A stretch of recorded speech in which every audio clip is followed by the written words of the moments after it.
Mohon maaf, saya lanjutkan lagi. Beliau menempuh pendidikan S1 di UIN Sunan Kalijaga Yogyakarta, serta S2 dan S3 Tafsir Al-Quran di Ankara University Turki. Kemudian pernah menjadi jurnalis di TRT Turki, staf di Kedutaan Besar RI Ankara, dan dosen tamu di UIN Sunan Kalijaga. Karya akademik beliau sangat banyak ya, yang dipublikasikan di jurnal internasional, mencakup tafsir, hukum Islam, hingga isu gender. Nah, disertasi beliau ini berjudul, saya takut ini Pak, salah menyebutnya. Ebus Suud, ya itu bla bla bla, karena dalam bahasa Turki ya teman-teman, yang menjadi dasar diskusi kita hari ini. Nah, hari ini beliau akan memaparkan tafsir Abu Suud ini dan bagaimana tafsir dapat dipahami sebagai produk sebagai produk sosial dan intelektual yang hidup dalam konteks sosial politik, sekaligus relevan bagi revisi kita di masa kini. Nah, tanpa berlama-lama, mari kita dengarkan langsung pemaparan dari Dr. Mugzi. Kepada beliau, waktu dan layar kami persilahkan. Terima kasih. Saya share ya, izin bisa nggak? Bisa, Bapak? Monggo.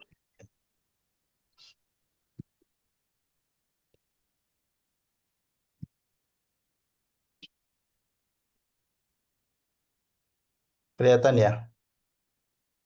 Oke. Ya, sudah kelihatan, Pak. Suara saya kedengaran ya. Bismillahirrahmanirrahim. Bismillahirrahmanirrahim. Assalamualaikum warahmatullahi wabarakatuh. Nah, Ah, yang kami hormati para guru di sini, para dosen PTIQ, PKU MI, termasuk pengurus Elbran Stock. Makasih banget undangannya. Sebenarnya saya penasaran pas Mbak Iva dapat disertasi saya, karena kadang apa jarang yang tahu gitu. Tapi kalau di Turki itu biasanya lulusan pasca sarjana itu S2 S3 itu disertasinya memang tersimpan secara nasional. Bahkan kita bisa melihat disertasinya Prof. Amin Abdullah misalnya dan Prof. Komar.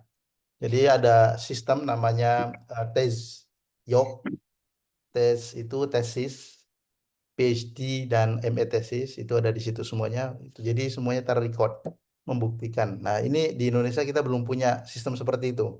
Andaikan kita punya sistem seperti itu yang mendigitalisasi secara nasional MA dan PhD tesis, itu luar biasa sekali itu. Nah, ini makasih sekali. Oke. Malam ini kita ingin ngobrol dan ingin berbagi terkait dengan Abu Suud. Tafsir ini memang jarang dikenal di Indonesia lantaran banyak beberapa faktor ya. Tetapi ini cukup dikenal di Mesir misalnya. Ini mahasiswa Al-Azhar banyak yang mengaji tafsir Abu Suud ini selain tafsir-tafsir lain seperti Baitawi, Zamakhsyari, Busairi. Nah, ini banyak sekali. Tapi di Indonesia ternyata tidak. Sehingga sementara di beberapa negara lain, misalnya di negara-negara yang dulu ditaklukan Ottoman, itu Abu Suud cukup dikenal di Irak, termasuk di negara-negara Balkan gitu. Itu sosok yang cukup fenomenal. Nah, kita akan bicara apa sih Abu Suud itu tafsirnya. Nah, tafsirnya itu Irsyadu Aqlis Salim ila Mazayal Kitabil Karim, atau di sini Irsyadu Aqlis Salim ila Mazayil Quranil Karim. Lah ini oke. Ini kajian atau studi tentang Abu Suud itu paling paling kuat itu dilakukan oleh Colin Imber sebenarnya. Tetapi Imber ini belum bicara soal tafsirnya, dia masih bicara soal syariat. Karena Abu Suud itu saat itu menjadi Syekhul Islam. Nah, selain dia itu ada Muhammad siapa ini? Dan dia orang Turki, tapi dia tidak melakukan kajian yang cukup mendalam. Dia cukup mentranslate transliterasi fatwa yang dari bahasa Turki Ottoman ke bahasa Turki modern. Nah, sehingga Imber ini cukup cukup punya nama ya di kajian Abu Suud sebenarnya. Nah, selain itu ya sebelumnya Muhammad. Cuma hal-hal seperti ini yang sehingga menarik untuk dikaji. Jadi jarang diketahui di Indonesia khususnya, tetapi sebenarnya punya pengaruh besar di masa post classical period. Nah, kenapa ini penting ya kajian ini? Jadi post classical period itu sering dianggap periode decline atau periode yang apa menurun ya. Nah, di satu sisi Abu Suud itu sebenarnya kunci key scholar, orang tokoh kunci di abad 16. Nah, Ottoman itu kan berjaya kalau nggak salah kurang lebih 8 abad. Nah, ketika 8 abad itu abad keemasan ada di abad 16, yaitu Sultan Sulaiman Al-Qanuni. Nah, kenapa disebut Al-Qanuni? Al-Qanuni itu eh, kanun, melegalis, melegalisasi beberapa aturan dari syariat dengan kanun yang ada di saat itu. Dan orang di balik itu adalah Abu Su'ud. Gitu. Kemudian ya hal-hal yang menarik adalah bagaimana tafsir saat itu punya fungsi sosial dan politik yang cukup besar selain fatwanya. Nah, ini periodisasi yang sering digemborkan. Contohnya Jamdemnik Aulik misalnya. Dia bicara bahwa ya classical period itu ya cukup Ibnu Katsir, Tobari gitu kan. Nanti setelah itu ya periode dekadensi. Nah, kemudian periode dekadensi itu tidak ya akhirnya pemahaman seperti itu, sorry, dogma atau narasi-narasi seperti itu menjadi kita itu malas untuk bicara soal periode post classical period. Nah, periode post classical period itu dianggap repetisi, tidak menarik, sehingga langsung kebanyakan bicaranya ya Abduh, Manar misalnya kan. Kemudian siapa Ibnu Asyur. Nah, setelah bicara Tobari. Padahal di situ ada gap waktu yang cukup banyak, yang cukup besar, dan itu gap itu adalah jembatan untuk memahami bagaimana Islamic civilization itu sebenarnya continue, ada kontinuitas, tidak hanya bicara dekadensi ya. Dekadensi itu kalau misalnya eh, dilihat secara tidak mendalam, tetapi secara mendalam itu cukup menarik. Nah, kesadaran-kesadaran seperti ini mulai didengungkan oleh beberapa scholar seperti siapa yang menulis itu What is Islam, itu Syahab Ahmad misalnya salah satunya ya. Nah, itu yang menarik. Nah, Abu Suud itu ada di periode itu post classical period. Nah, ada beberapa prejudice yang yang problematik terkait dengan Ottoman intellectual history. Nah, ini menarik. Pertama adalah yang tadi kepercayaan bahwa Ottoman period adalah periode dekadensi.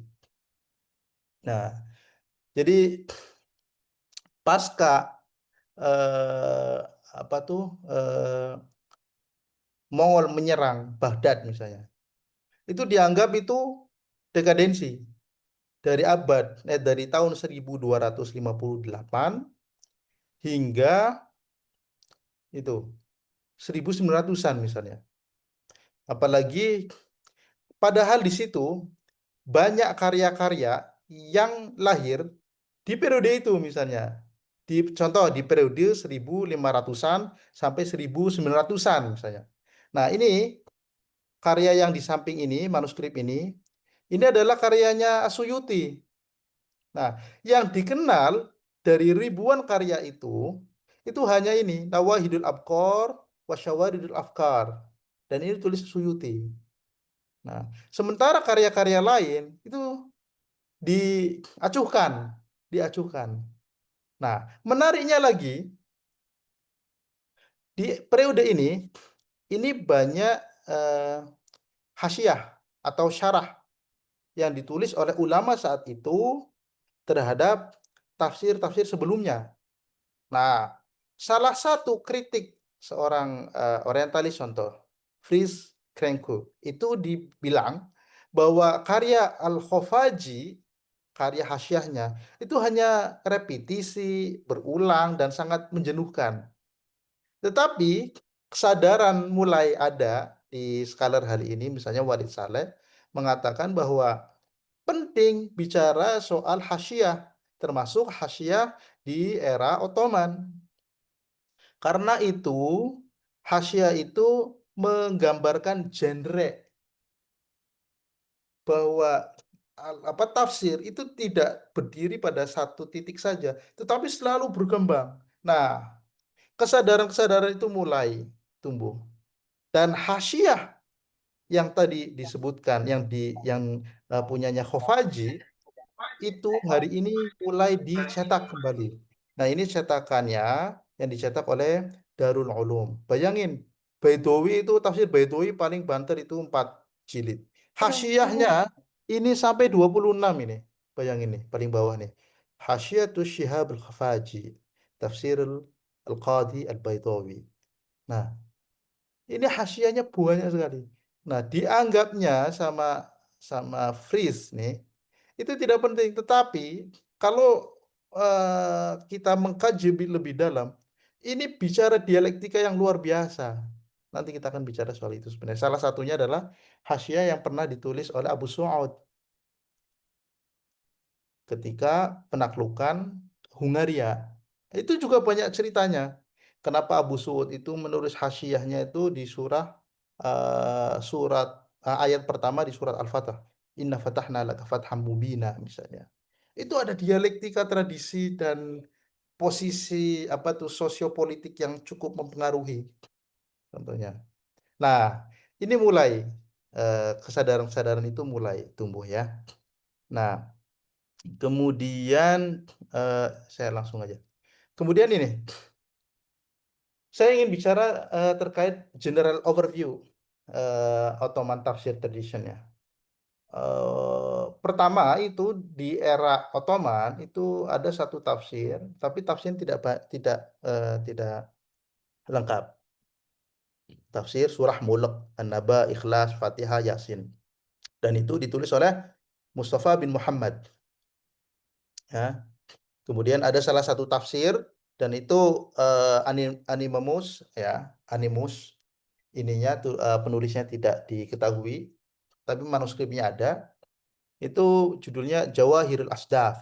Itu di abad ke-15 dan itu manuskripnya tersimpan di Sulaiman Kutupanesi atau Sulaiman Library yang ada di Istanbul. Kemudian beberapa fakta lain yang dikumpulkan oleh ISAM. ISAM ini salah satu institut ya institut yang didanai oleh pemerintah.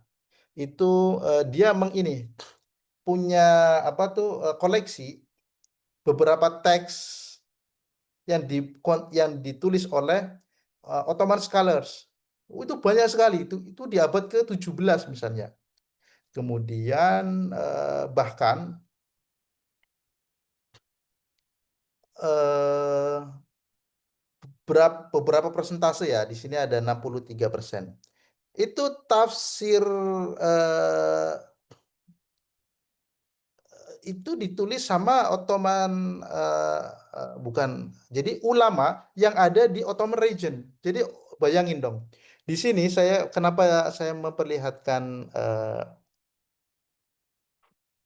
peta. Nah, saat itu ini abad ke-15 yaitu awal ya 1481. Ini Ottoman itu cuma merah ini. Anatolia, Anatolia itu ada di dataran Anatolia. Kemudian Rumelia ini ada dataran Eropanya. Nah, di dataran ini cukup luas sampai bayangin zaman itu 1481 itu udah menguasai Makedonia, Bulgaria, Bosnia ini udah dikuasai. Nah, menariknya pada eh, naik lagi 1520 ini mulai merembah kemana? Ke ini Syria yang hijau ini. Syria dikuasai. Lanjut ke Egypt. Nah, Egypt.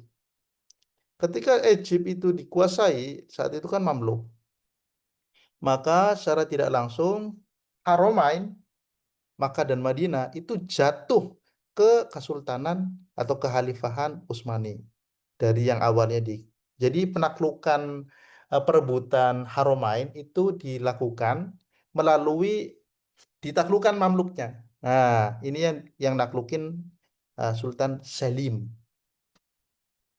Nah, baik. Nah, ini cukup luas ya. Bahkan sampai pada Sulaiman I ini sampai ke sini Baghdad, Baghdad dikuasai. Nah, Armenia dikuasai. Nah, di sini Ottoman punya sejarah panjang perang dengan Persia. Dan Persia di sini adalah kebanyakan Syiah.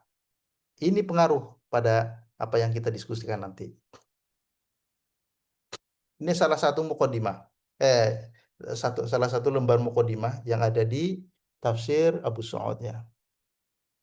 Di sini Abu Su'ud bicara soal bagaimana apa tuh ulama-ulama mutaakhirin misalnya. Mana nih? Di sini ya tulisan wa ambal mutaakhirun al uh, mutadaffiqun faramu ma'a dzalik idhara mayazahur ra'iqah bahwa ulama mutaakhirin bukan mutaakhirin sekarang ya ulama mutaakhirin abadnya dia abad 16 itu teliti berusaha menampakkan keindahan-keindahan Al-Quran dan di sini dia bicara walasyama kasyaf wa anwar tanzil artinya tafsir kasyaf dan tafsir Baidawi itu punya pengaruh besar pada zaman itu termasuk pengaruh besar terhadap Irsyadu Aqli Salim yang ditulis oleh Abu Suud ini.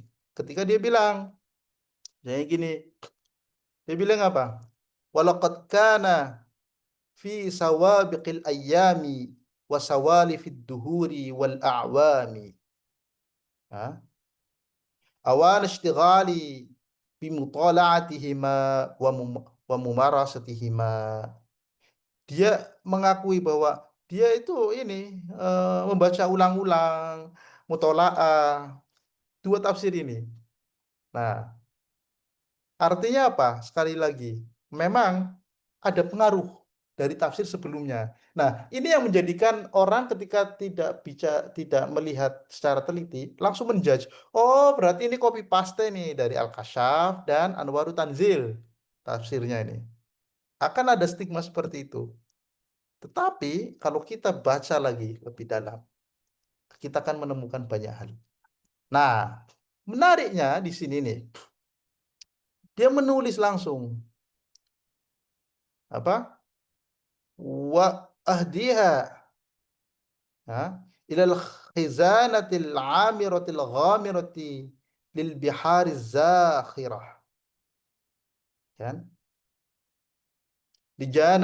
Lijanabi man khassahu Allah Ta'ala bi khilafatil ardi wastafahu sultanataha fi tuli wal ardi. Jadi dia bilang, aku menghadiahkan tafsir ini ya kepada perbendaharaan yang penuh melimpah bagaikan samudra yang luas, al-bihar, kan? Kepada junjungan yang telah dipilih oleh Allah Ta'ala untuk menjadi khalifah. Nah ini bayangin dong bahasanya dia. Lijanabi man khossahu Allah Ta'ala bi khilafatil ardi. Bahwa eh, tafsir ini dihadiahkan untuk seorang sultan yang mana sultan itu ditunjuk oleh Allah untuk menjadi khalifah fil ardi. Nah, segitunya ya dibilang itu. Wastofahu sultanatahu fi turi wal ardi misalnya. Dia bilang apa? Dan dipilih oleh Allah untuk selain menjadi khalifah ya, dianugerahi kekuasaan yang panjang yang tadi kita sebutkan, yang lebar, yang luas. Terus dia bilang gini, ala wa huwa sultan al-as'ad al-a'zam. Dan dia adalah orang yang paling bahagia. Nah, sultan ini paling bahagia dan paling agung. Al-Haqqan al-Amjad al-Afkham. Hakan yang termulia. Hakan itu terminologi yang yang ada di apa tuh daerah Anatolia, dan Hakan itu artinya adalah pemimpin, pemimpin yang paling mulia. Wah, bayangin gitu. Dan menariknya di sini apa dia bilang? Warithul khilafatil kubro kabiron an kabirin. Pewaris khilafah terbesar dari generasi ke generasi. Se Seglorify itu ya dia membahasakannya. Rafi'u royatid dinil azhar. Penegak panji Allah. Nah, mana dia kan? Kemudian dia bilang lagi, muwaddihu ayati syar'il anwar. Dan sultan itu adalah penjelas, pencarah ayat-ayat syariah yang terang menjadi terang benderang. Nah, itu kan wah wah banget. Makanya Colin Imber itu sampai mengatakan bahwa sultan itu the shadow of God. Sultan Sulaiman yang disebutkan di sini itu adalah bayangan Tuhan. Nah, lah, menarik sekali ini. Ketika itu dia bilang Fatihu biladil masyariq wal magharib.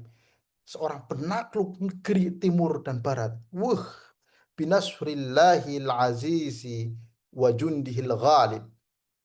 Dengan pertolongan Allah dan apa tuh tentaranya yang selalu menang. Itu kan wow banget. Siapa dia? Di sini dia sebutnya siapa? Sultanul Arab wal Ajam wal Rum. Dia adalah sultan atas bangsa Arab, bangsa Ajam dan bangsa Romawi. Romawi dianggap itu karena saat itu Ottoman itu berhasil menaklukkan Romawi Timur. Nah, siapa dia? Kata dia, Al-Imam Al-Muqtadir bi qudratir Rabbaniyah. Nah, ini dia. Wal Khalifatul Mu'taz bil Izzati Subhaniyah. Ini kan imam yang berkuasa dengan kekuatan ilahi, khalifah yang mulia dengan kemuliaan Rabbani. Itu kan wow. Siapa dia? Yaitu di sini disebutkan Sultan Sulaiman Khan, Ibnu Sultan Al-Muzaffar Al-Mansur.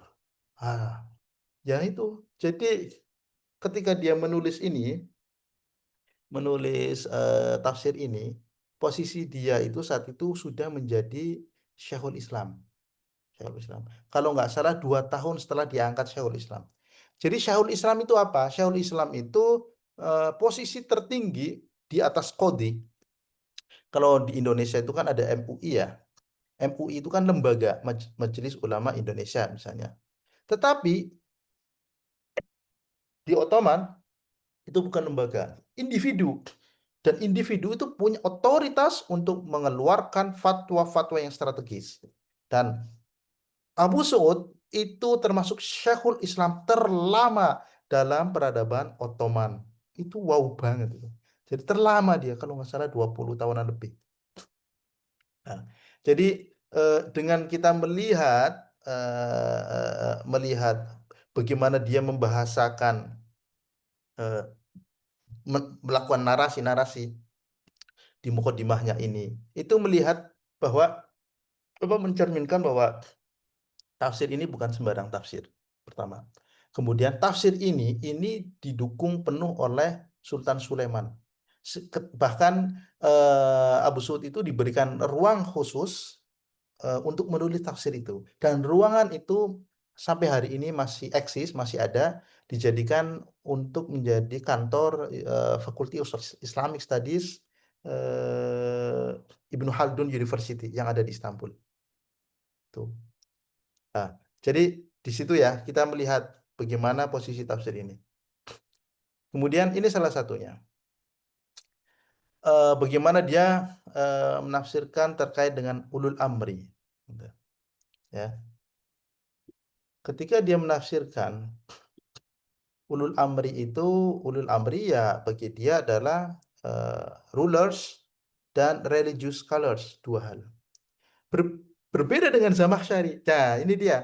Meskipun dia tadi bilang dia itu banyak belajar dari Zamakhsyari, belajar dari apa Baidawi, tetapi tidak berarti dia ikut copy paste dari Zamakhsyari dan Baidawi. Beda. Zamakhsyari dia lebih apa bicara soal keadilan. Nanti kita akan lihat. Kemudian sementara eh, penafsirannya si apa Abu Suud itu lebih untuk apa ya mendukung Ottoman views dalam agenda politik. Nah, ini dia. Bahkan bahkan ya dia itu berbeda dengan tafsir-tafsir Syiah. Contoh tafsir Al-Ayasi misalnya itu beda terkait dengan ulul amri yang mana tafsir-tafsir Syiah rata-rata mengemphasize menekankan ahlul bait sebagai ulul amrinya. Nah, kenapa itu terjadi? Kenapa itu bisa ada? Nah, itu dia. Itu kan pertanyaan besarnya. Nah, nih contohnya. Ini tafsir yang di atas ini adalah tafsir Abi Su'ud, yang nomor dua ini adalah tafsir Baydawi, yang ketiga ini tafsir Zamakhsyari. Lihat, di sini tidak terlihat copy paste, ya, tidak. Dia bilang di sini, siapa itu ulul amri misalnya? Kal khulafa'ir rasyidin wa may yaqtadi bihim minal muhtadin. Ya khulafa'ur rasyidin. Nah, khulafa'ur rasyidin, bayangin dong. Ini udah agenda Sunni ya. Khulafa'ur rasyidin dan siapa yang mengikuti, nah kan? Mengikuti khulafa'ir rasyidin. Sementara di Baidawi sama fihim al-khulafa. Nah, tapi di sini dia membagi menjadi tiga. Khulafa, wal qadha, wa umar syariah. Tiga hal itu. Oke. Sementara di di apa Zamakhsyari dia bicara banyak terkait dengan keadilan.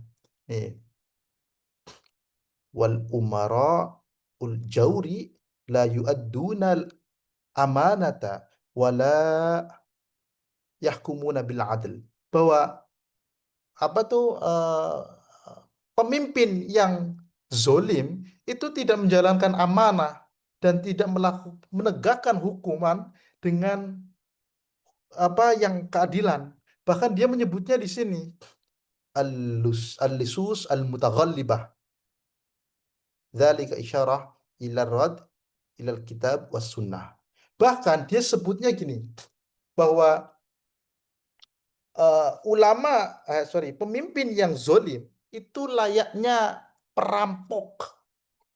Bayangin dong, dalam bahasa hari ini itu korupsi. Lebih bicara soal keadilan, lebih bicara soal keadilan. Ya. Itu Zamakhsyari, khas banget. Ya. Tetapi di Abu Su'ud itu lebih bicara banyak terkait dengan Khulafaur Rasyidin, Umayyad Tabi'in dan Muqtadin misalnya. Nah, ini ada apa tuh hal yang berbeda, angle yang berbeda. Nah, kenapa itu terjadi? Karena satu hal, saat itu Ottoman itu punya perang yang cukup panjang dengan Safawi dan Safawi itu ideologinya adalah Iran. Oke. Bahkan di sini Abu Su'ud itu punya mengeluarkan fatwa bahwa membunuh seorang Safawi dalam terminologi Ottoman saat itu adalah Kızılbaş. Kızılbaş itu orang yang menggunakan topi atau peci merah. Nah, ini kan beda kan? Nah, ini penting ini. Ketika kita eh, melakukan riset, mempelajari suatu tradisi, kita harus memahami Safawi itu tidak ditemukan terminologi itu di manuskrip-manuskrip Ottoman. Saya cari itu agak susah. Safawi, Safawi. Tetapi mereka menggunakan terminologi yang sendiri. Qizilbash. Si apa si pengguna topi merah. Nah, topi merah ini diartikan adalah orang-orang Safawi. Nah, di sini Abu Suud itu bilang di fatwanya bahwa membunuh seorang Safawi itu halal. Nah, bahkan dia tuh membolehkan fatwanya itu mendukung Ottoman militeri untuk menyerang Safawi. Nah, ada agenda politik kan. Nah, itu dia.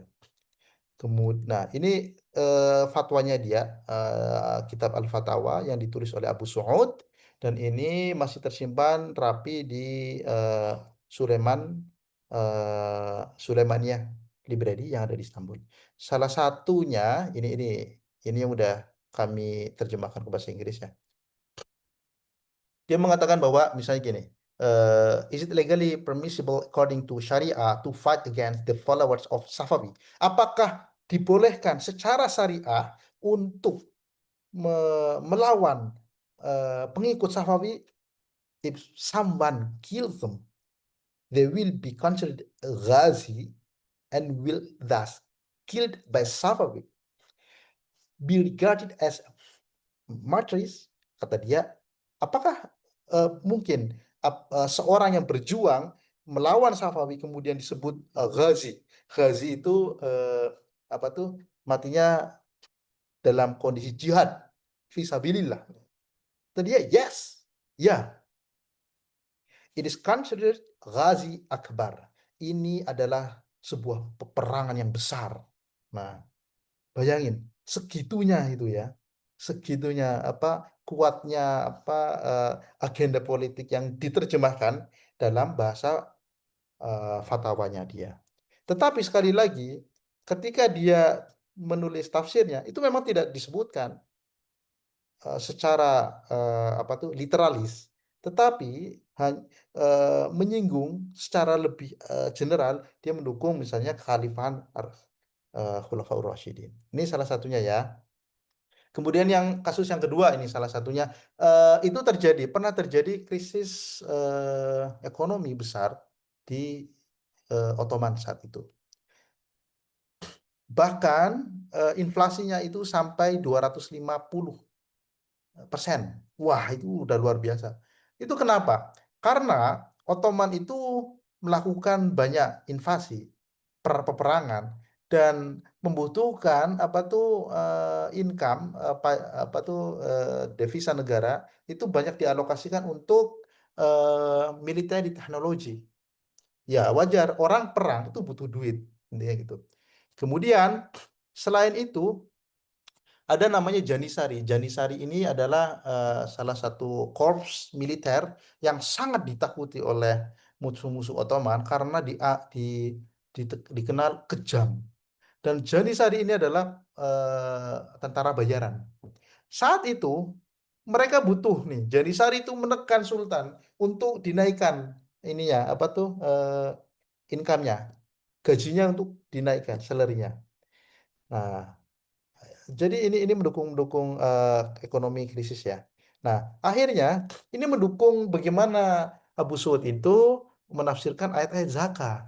Nah, ya, beberapa itu yang saya ingat ketika dia bilang siapa yang tidak melakukan atau membayar zakat itu sama halnya apa man la man la yaqulu la ilaha illallah. Berarti dia udah murtad itu kan.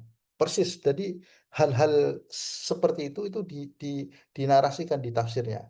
Ke- Kemudian di fatwanya lebih real lagi. Di fatwanya dia menyebutkan bahwa zakat itu sama dengan pajak misalnya. Nah, hal-hal yang seperti itu dilakukan. eh ini beberapa fatwa. Contoh ya, beberapa fatwanya. Contohnya di sini adalah terkait dengan weapon ornamentation. Clutch Baljandan Olan gumusten zakat lazim olur mu? Al-jawab olur. Bahwa misalnya di ininya di pedang itu misalnya ada emas atau perak, apakah itu harus di ini kan dizakati? Ya, harus dizakati. Nah, jadi menekankan zakat itu sangat besar sekali. Ya. Kemudian kenapa itu dilakukan contohnya? Karena gini, non Muslim banyaknya apa tuh populasi non Muslim saat itu di Empire ya. Kemudian agar tidak termarginalkan, artinya menjaga inklusivitas, ya udah kasihan kita samakan saja zakat dan pajak. Kemudian agar tidak ada apa tuh double burden untuk seorang Muslim. Hari ini bayar zakat, besoknya harus bayar pajak. Akhirnya double kan bebannya itu. Nah, terus yang kedua adalah untuk memudahkan eh, ini apa cukai bagi yang udah membayar cukai, yaitu dianggap zakat. Terobosan-terobosan itu dilakukan oleh Abu Su'ud di fatwanya. Adapun sekali lagi di tafsir itu bahasanya lebih general.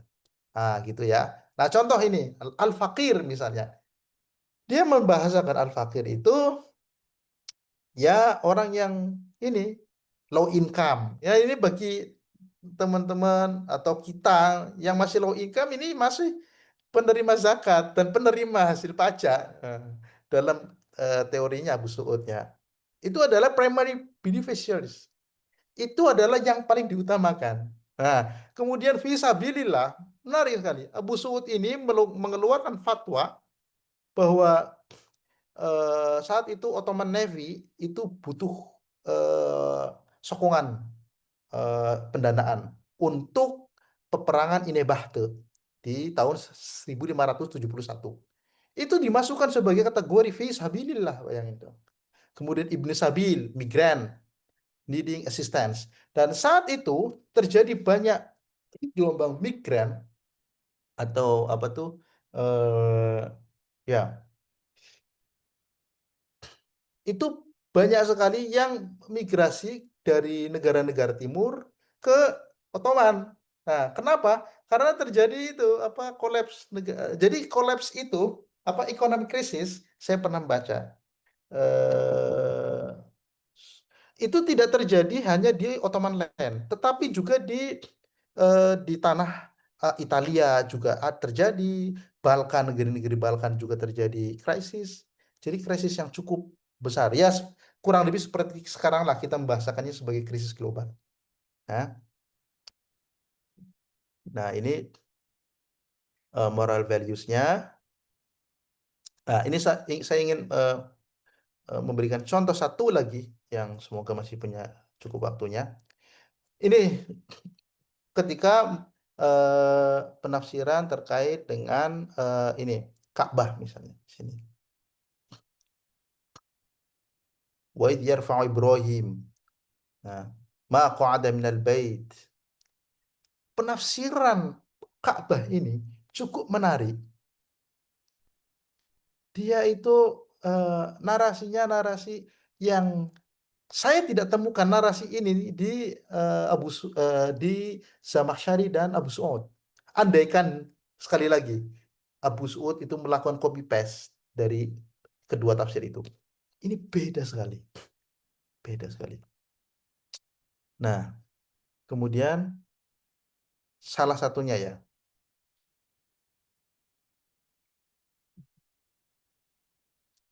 ketika dia bicara soal ini, bahwa Ka'bah menurut dia itu di apa tuh dibangun itu 10 kali direnovasi. Nah, itu luar biasa. Sangat berani dia bilang kayak gitu. Ya kan di sini disebut fi adad bina'il Ka'bah annaha buniyat 10 marrat minha bina'ul malaikatul alaihi salam. Jadi apa Ka'bah itu di, dibangun itu 10 kali. Salah satunya adalah ada hal yang paling terkenal ini wabina ul Hajjaj ibn Yusuf. Siapa dia? Kita lihat. Nah, menurut dia, dan dia itu ketika menafsirkan ini, dia ini apa tuh mengutip karya Imam Al-Fasi, ya, Muthirul Gharam fi Tarikhil Baladil Haram. Ini disebutkan.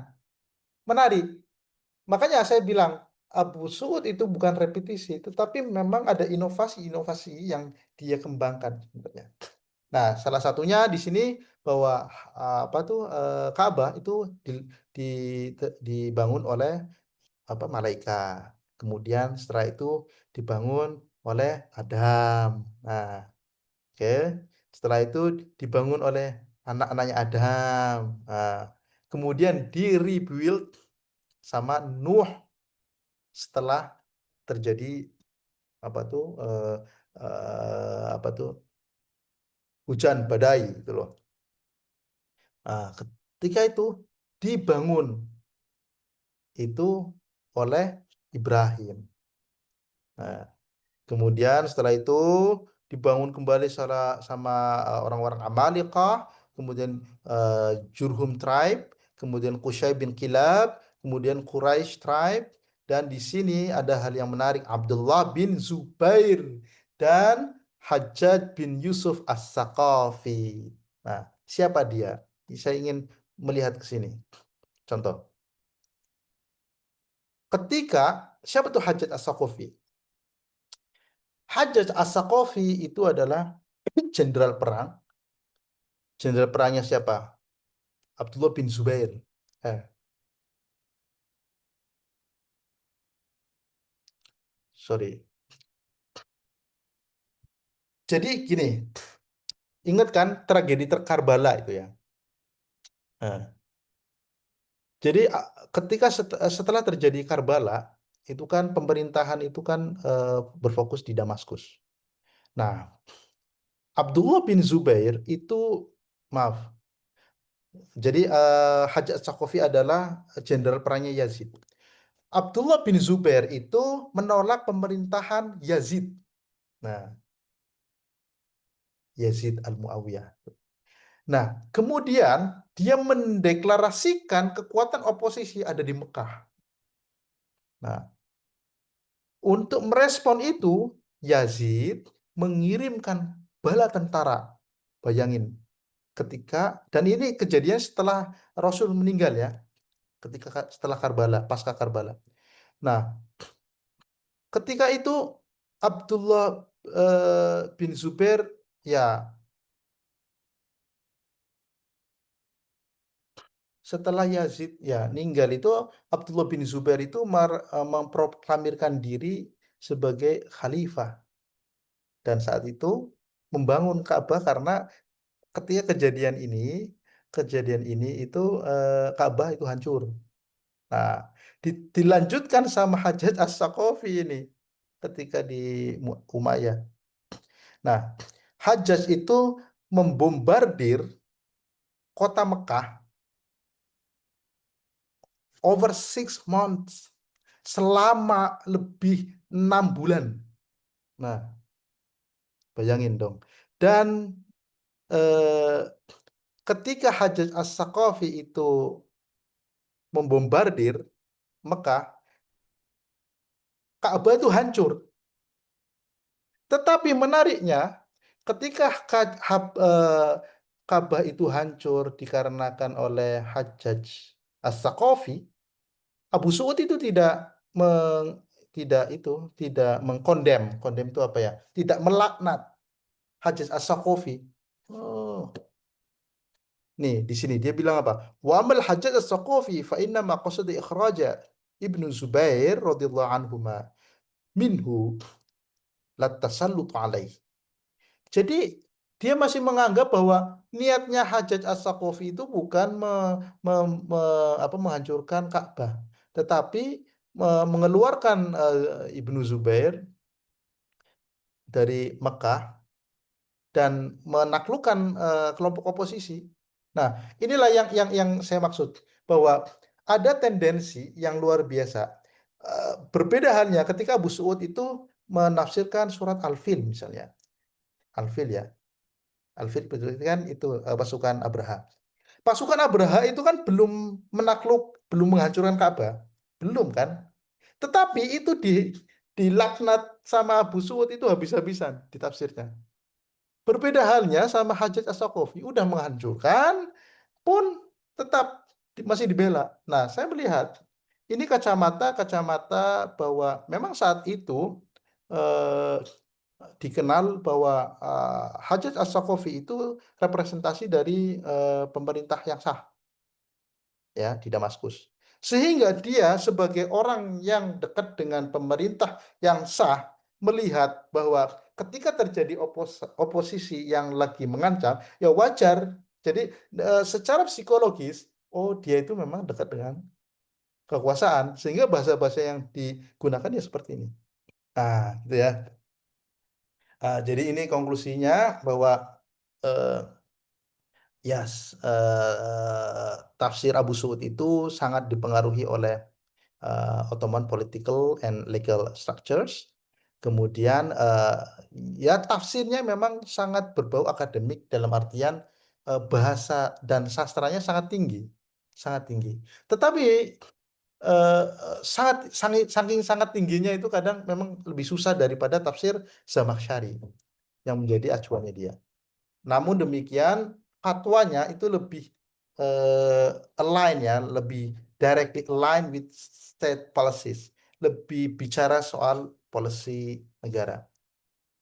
Kemudian saya ingin bahasakan seperti ini misalnya. Dalam kacamata Foucault misalnya ya tafsir dalam hal ini posisi Abu Suud itu ya sebagai as a discourse reinforcing political authority. Wah, ini loh political authority sebagai seorang yang dekat sama Sulaiman Al-Kanuni. Kemudian Berger mengatakan misalnya human being is a product of culture misalnya, bahwa manusia itu produk budaya. Ya ini tafsir itu mengkonstruksi dan hasil konstruksi dari sebuah realitas sosial politik. Kemudian tapi di satu sisi saya ingin mengatakan di sini Luhman. Luhman itu bahwa ada sebuah genre yang berbeda. Memang ada genre yang berbeda antara ketika dia bicara soal tafsirnya, genrenya lebih lebih general, adapun fatwanya lebih langsung direct align with political authority. Nah, di sini saya ingin mengatakan ya bagaimanapun tafsir itu tidak sepenuhnya netral.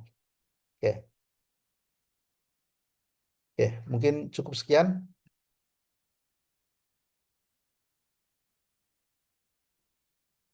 Baik, terima kasih kepada Dr. Mugzi, Bapak Mugzi, atas pemaparannya. Cukup menarik ya. Tadi ada salah satu yang menarik juga. Tafsir itu mengonstruksi dan hasil konstruksi.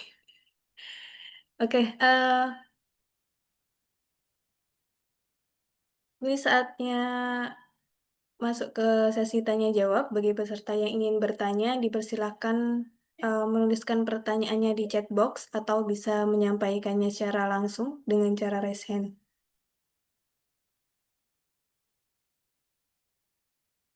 Oke, ini dari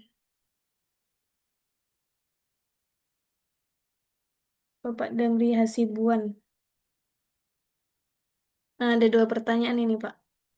Yang pertama, kenapa tafsir Abu Su'ud ini nggak sepopuler tafsir lain yang katanya ini tafsir yang disupport oleh Sultan Sulaiman? Kemudian yang kedua, bagaimana tafsir ini merespon pertanyaan Bu Sri Mulyani yang menyamakan antara zakat dengan pajak? Ya, mungkin ini kaitannya dengan politik kalau di Indonesia gitu, Pak. Mungkin bisa dijawab dulu, Bapak. Terima kasih. Ya, bahwa tafsir Abu Suud itu tidak sepopuler di Indonesia ya.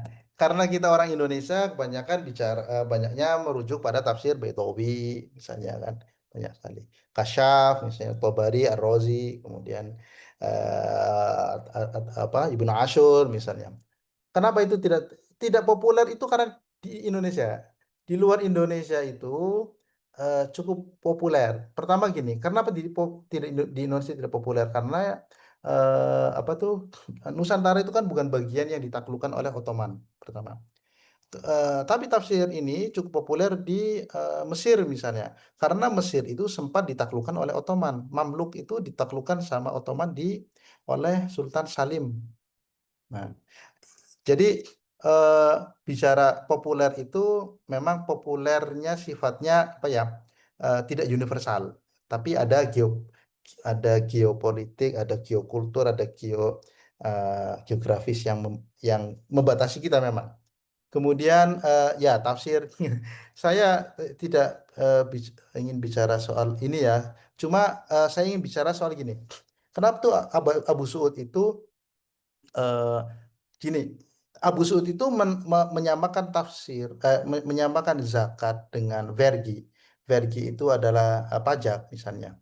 Karena eh, saat itu negara yang di apa tuh dibangun itu adalah negara eh, bukan seperti kita republik gitu ya.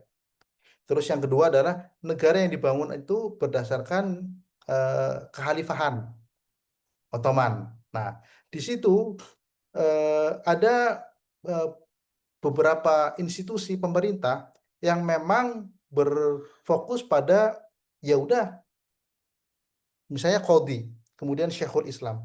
Itu Syekhul Islam itu ya s- langsung align ke ini ke apa tuh syariah misalnya. Nah, kemudian dia itu menginterpretasikan hal-hal yang bersifat syar'i dengan kanun yang sifatnya lokal dan tradisional. Nah, itu eh, tiga alasan saat itu. Kenapa itu disamakan? Pertama adalah karena banyaknya non-Muslim yang tinggal di Ottoman Land. Sehingga agar tidak terasingkan bahasanya lebih inklusif, ya udah disamakan saja pungutan negara. Nah, kemudian yang kedua, agar yang Muslim itu tidak double burden. Contoh, saya Muslim, hari ini saya bayar pajak, besoknya harus bayar zakat mal lagi, besoknya harus bayar zakat pertanian. Akhirnya mengeluhlah, ini terlalu double burden gitu. Mana keadilan? Kemudian yang ketujuh ada yang ketiga adalah karena saat itu perdagangan, jadi Ottoman itu ada di tengah-tengah, Bapak Ibu, antara Asia dan Eropa. Dan yang terkenal itu adalah perdagangan ini kain sutra. Kain sutra itu banyak dari Iran misalnya, dari timur. Dan timur itu masuk ke Ottoman dulu, baru nanti ke barat. Nah, ini perdagangan itu kan ada cukainya. Nah, untuk memudahkan para pengusaha Muslim termasuk, makanya itu disamakan gitu. Oke, makasih. Silakan ada Pak Fauzi, ada Pak Abu Zar. Ya, silakan kepada Pak Abu Zar Al-Ghifari untuk open mic.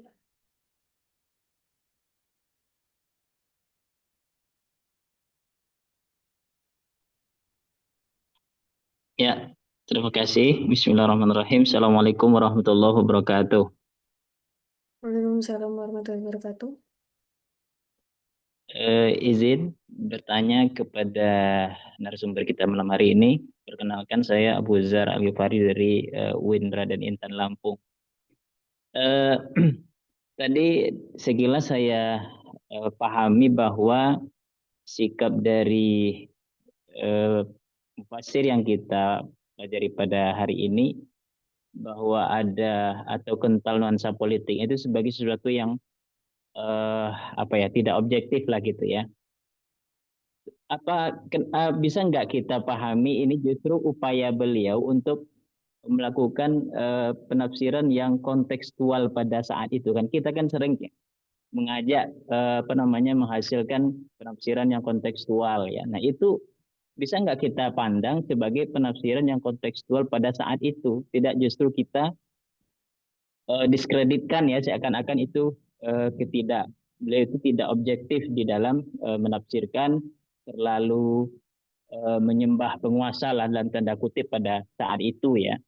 Dan ini saya kira bisa juga kita pahami, jangankan penafsiran ya, teks itu sendiri itu juga erat kaitannya dengan konteks, situasi dan kondisi ya. Misalnya di dalam Islam itu dilarang apa itu la yarisul muslimul kafira walal kafirul muslimah. Nah, itu juga teks itu sendiri itu juga dipengaruhi oleh situasi dan kondisi pada saat itu. Yang sebelumnya itu nggak masalah, tapi karena situasi politiknya berubah, nah akhirnya muncul ketetapan itu. Begitu juga misalnya dalam konteks perkawinan, perkawinan itu kan dilarang kan menikahi musyrik ya, lalu ada ayat yang membolehkan menikahi ahlul kitab. Itu pun asal laki-lakinya muslim, eh, istrinya dari ahlul kitab. Nah, di kitab tafsir itu dijelaskan secara gamblang karena perebutan pengaruh itu tadi, bahwa ketika laki-lakinya muslim itu cenderung lebih bisa mempertahankan diri keimanannya sehingga tidak apa namanya tidak dipengaruhi oleh istrinya. Beda nanti kalau yang laki-lakinya ahlul kitab itu nggak boleh karena dikhawatirkan nanti akan terpengaruh oleh apa namanya istrinya itu dipaksa lah oleh suaminya untuk mengikutnya. Jadi kan jangankan penafsiran, seakan-akan teks itu sendiri juga muncul ya itu sesuai dengan situasi dan kondisinya, kontekstual pada masanya. Saya kira itu pandangan dari saya. Terima kasih. Assalamualaikum warahmatullahi wabarakatuh. Terima kasih. Terima kasih.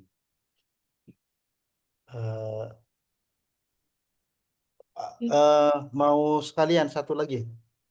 Ya, Bapak, kalau mau Ya, dijawab. baik.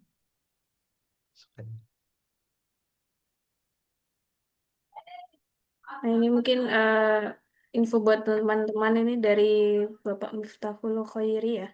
S2 tafsir di Al-Azhar menjadikan tafsir Abu Su'ud menjadi salah satu referensi.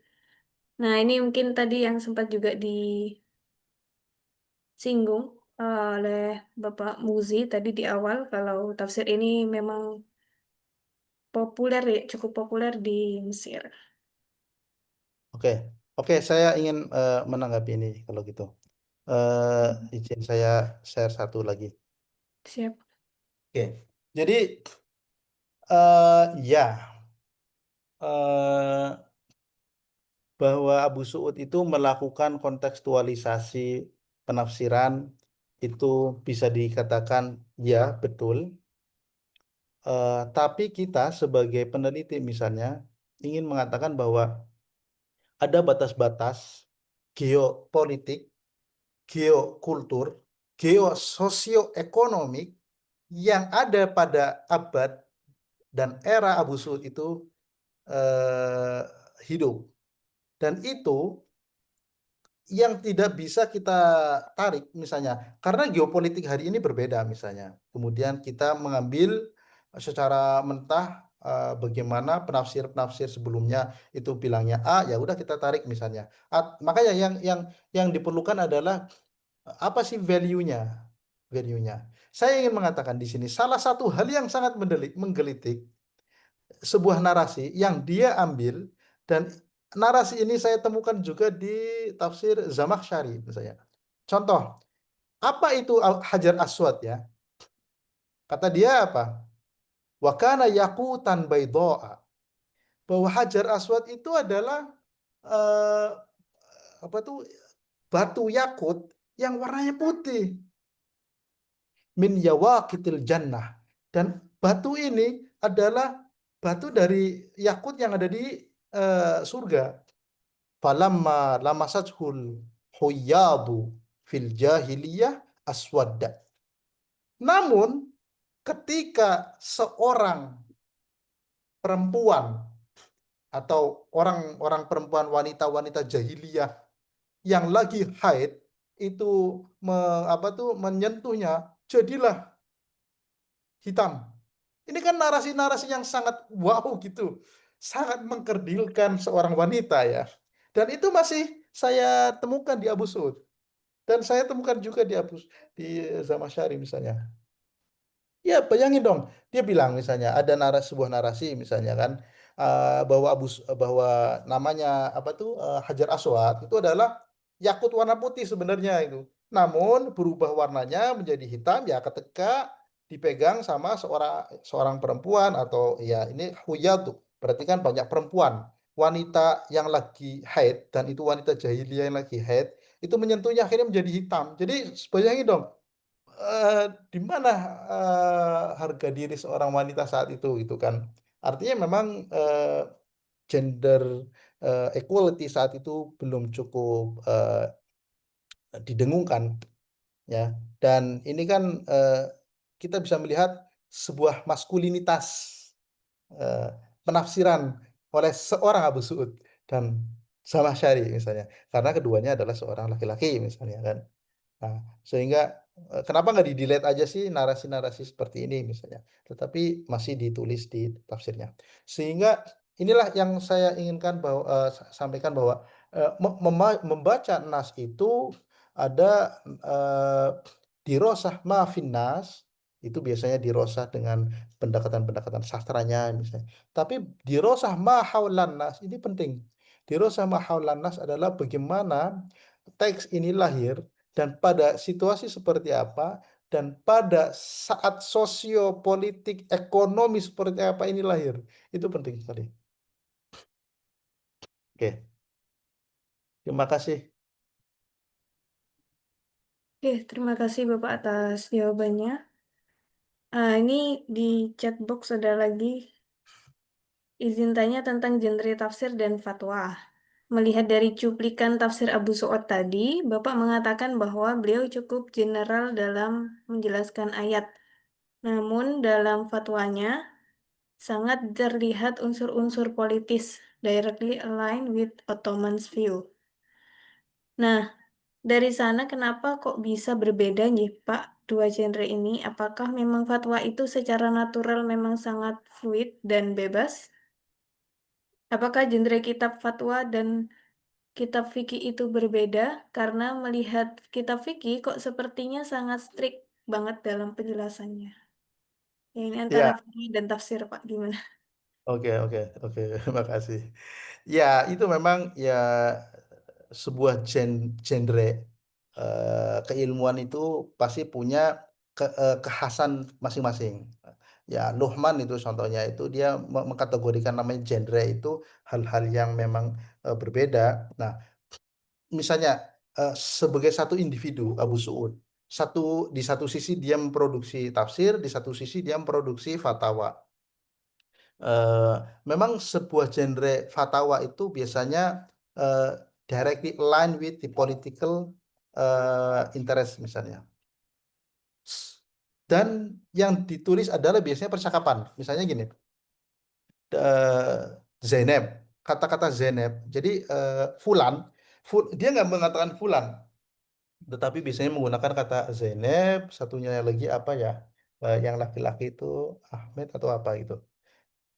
Ada dua dua anonimus nama yang sering disebutkan dalam fatwanya. Kemudian fatwa itu biasanya misalnya gini, saya pernah kejadian nih, eh, seorang istri di dituduh oleh suaminya melakukan zina. Nah, akhirnya laporlah ke Abu Suud. Ya, Abu Suud, istri saya melakukan zina. Apa buktinya? Ini saya menemukan laki-laki di rumahnya, di rumah saya. Oke, ketika itu Abu Sud langsung tulis, Al-Khatib, uktub. Nah, langsung tulis, oh bahwa salah hada. Terus dia tulis al-jawab. Ketika dia menjawab gini, eh itu ada saksinya tidak? Ya, saksinya saya sendiri. Nah, katanya Abu Sud, menurut Hanafi misalnya, saksinya adalah sekian misalnya, 3 misalnya atau berapa. Dan itu sifatnya tuh direct dialog. Berbeda dengan tafsir misalnya. Tafsir itu lebih sifatnya menekankan moral values.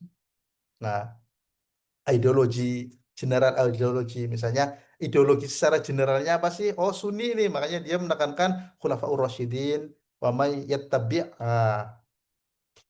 Nah, kemudian eh, ya itulah perbedaan dua genre itu kurang lebih. Nah, ini yang harusnya kita jeli gitu. Kalau misalnya mahasiswa tafsir mau melakukan riset dengan menggunakan pendekatan misalnya penafsiran ayat-ayat ahkam misalnya. Nah ini tetap penafsiran ayatul ahkam itu tidak berarti fikih itu. Karena penafsiran ayatul ahkam itu biasanya bicara soal apa tuh legal values, gitu kan? Bicara keadilan lebih general. Sementara fikih itu bisa bersifat kasuistik. Nah, gitu. Ini Pak Fauzi ini kayaknya mau nih nanya nih. Ya, terima kasih Bapak. Silakan Kak Fauzi.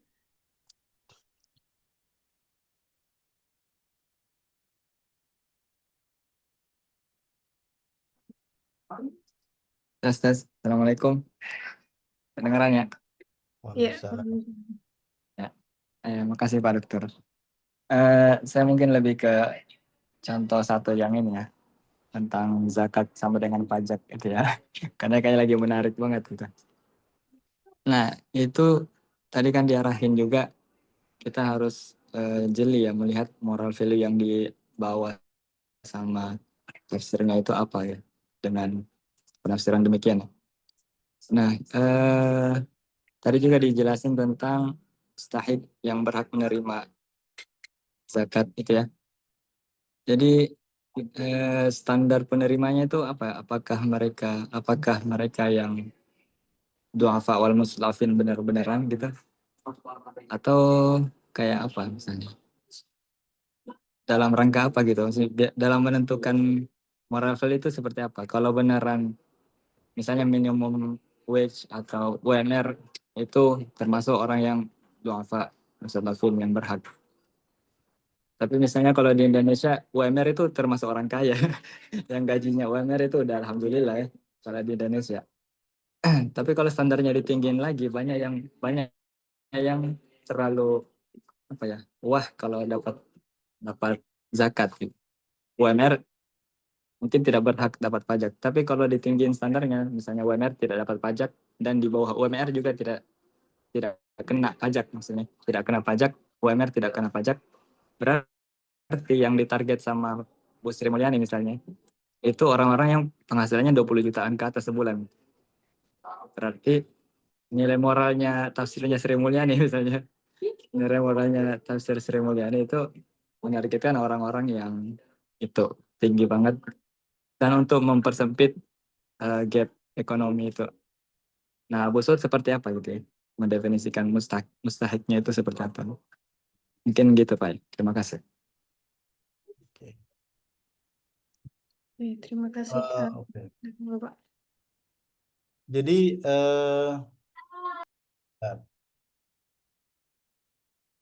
di zaman Ottoman itu kurang lebih ada namanya kelas sosial. Dan kelas sosial itu terbagi beberapa struktur. Ada namanya reaya. Reaya itu orang yang mapan gitu ya. Orang yang punya penghasilan sekian dan biasanya reaya itu adalah pebisnis. Kemudian reaya itu diantaranya adalah ASN, nah, PNS, P3K. Nah, kan. Di bawah itu ada, saya lupa namanya apa. Nah, di bawah itu tidak dikenakan zakat. Makanya di sini disebutkan Muslim reaya atau Muslim yang posisinya adalah ro'ayah. Itu lebih tinggi, punya syarat-syarat tertentu. Nah, ini yang diwajibkan membayar zakat atau pajak. Sementara yang lain itu masih dikategorikan kelas apa? Kalau bahasa kita mungkin kelas kelas kelas menengah bawah lah atau kelas bawah gitu. Itu tidak dikenakan pajak, tidak dikenakan pajak. Nah, itu yang mungkin belum bisa kita lakukan ya. Karena di negara kita kan pajak di, siapa yang nggak punya motor hari ini? Kelas menengah, kelas bawah pun butuh motor. Akhirnya mereka yang punya motor pun dikenakan pajak misalnya. Di konteks Ottoman itu tidak seperti itu. Ada beberapa kelas sosial dan intinya kelas yang membayar pajak adalah kelas ro'ayah. Kemudian apa definisi fakir saat itu? Bahkan salah satu fatwa yang menarik sekali adalah apa? Misalnya nih, teman-teman mahasiswa. Teman-teman mahasiswa ini berasal dari luar Jawa, datang ke Jakarta, ke PT IKI untuk kuliah misalnya. Di luar Jawa, dia itu tanahnya banyak gitu ya. Bapaknya itu orang kaya lah, tanahnya banyak. Tetapi di Jakarta, dia nggak punya duit nih. Misalnya dia nggak punya duit. Maka dia itu termasuk ini bagian dari penerima zakat. Meskipun di rumahnya, di tanah kampungnya, dia adalah orang kaya. Tetapi karena dia melakukan perjalanan dan di perjalanan dia nggak punya duit, maka dia berhak. Itu salah satu fatwanya. Kemudian kenapa visabilillah itu disebut salah satunya, contohnya ya, alokasi zakat untuk Ottoman Navy eh, setelah itu perang ini Bahteh. Jadi Ottoman Navy itu butuh butuh uang. Itu dari pajak dan zakat diambilnya. Karena dianggapnya ini orang-orang fisabilillah, jihad fisabilillah. Kemudian Ibnu Sabil misalnya, para para apa tuh imigran. Nah, imigran ini banyak dan ini bagi mereka adalah Ibnu Sabil. Nah, termasuk termasuk jadi dulu kan tidak tidak seperti hari ini ya, national state ya. Nah, migran yang dari luar Jawa kemudian ke Jakarta misalnya, kemudian di Jakarta kurang kurang beruntung misalnya nasibnya, itu masuk juga dalam Ibnu Sabil. Nah, Ibnu Sabil itu adalah mustahik, penerima zakat bukan pembayar zakat. Ini konteks konteks Ottoman saat itu. Makanya yang bayar zakat itu adalah satu lagi reaya, reaya Muslim sebutnya. Nah,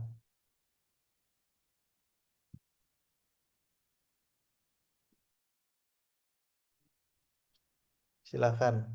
Apa ini? Sudah Pak. Ah, ini kayaknya ada nih dari Bu Ya, Ade. ada lagi satu. Dari Bu Ade Irma. Apakah tafsir Abu Suud ini dijadikan sebagai tafsir resmi Ottoman Empire pada waktu itu? Ini tadi sempat disinggung, ya, Pak. Oke, silakan Pak. Iya, jadi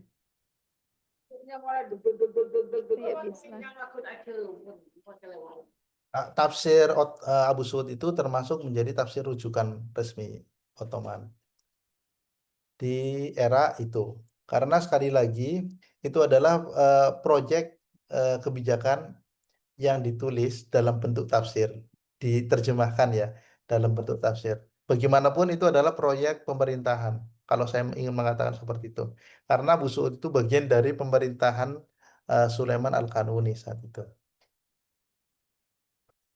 Nah, kemudian yang tadi disebutkan memang di Azhar itu dikenal sangat banyak dibaca. Tapi memang sekali lagi bahasa Arabnya itu susah.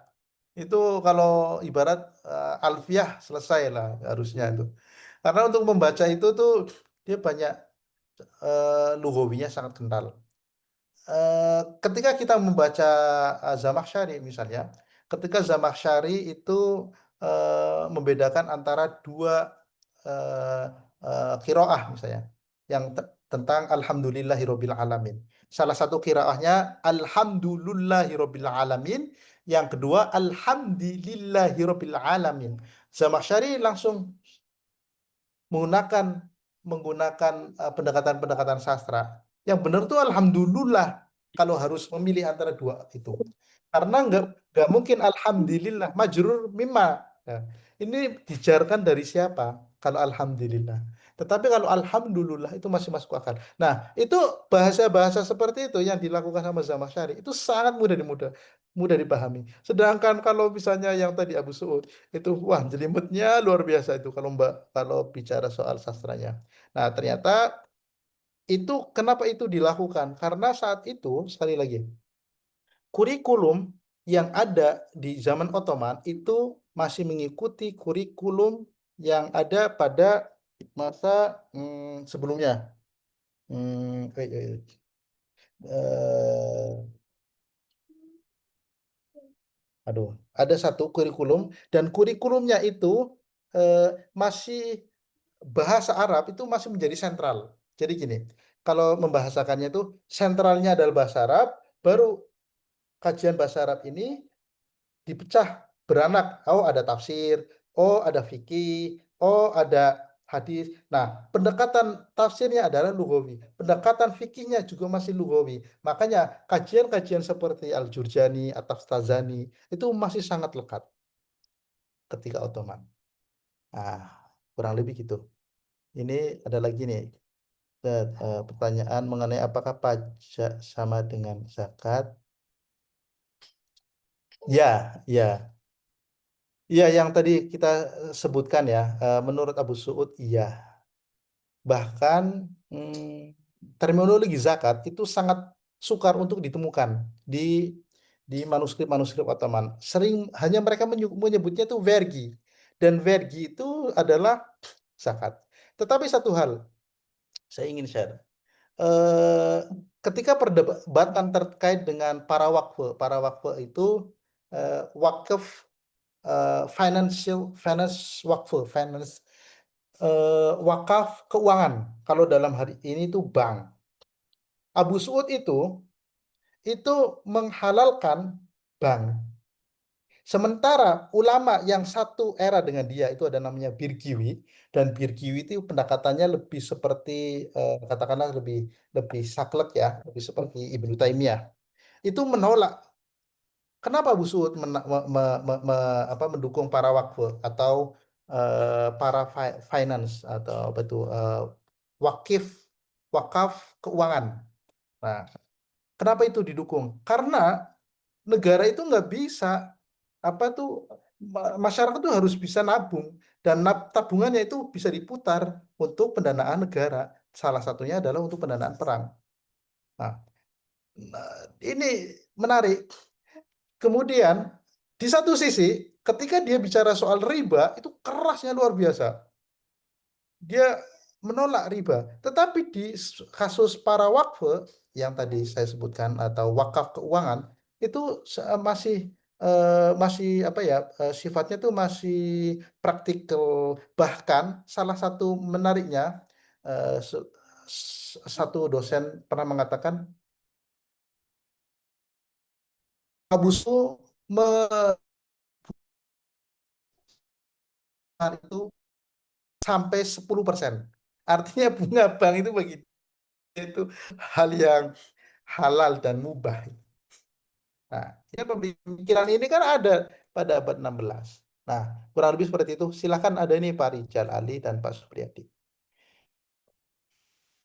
Ya, silakan Kak Rijal Ali terlebih dahulu untuk open mic. Ya. Oke, suara saya terdengar nggih? Ya, jelas. Terima kasih Mbak Ifah atas waktunya.